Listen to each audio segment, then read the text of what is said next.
Now here is the second thing that I want to share with you. A good servant in Greek is the word hypotyphemi. Now hypotyphemi means a servant, that this servant means beautiful, handsome, excellent, precious, useful, suitable, competent, morally good and noble. And the word good is kolos.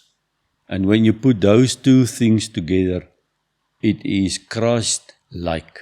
That Paul is using here, doulos. A doulos is a minister, a servant, and a slave. Paul, James, and Jude described themselves as slaves. They are totally swallowed up in the will and need of Jesus Christ and surrender control of your life to Him. Can I say it again?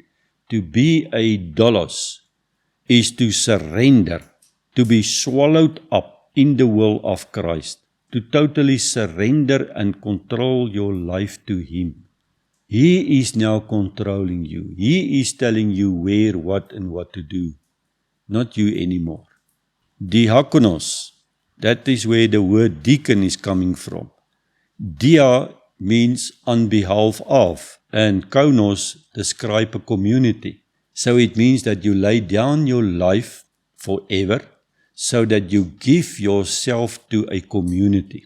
The word describing the group of people who choose to serve the community for the rest of their life. There is your servant heart. To be a deacon is to move under the people to do something.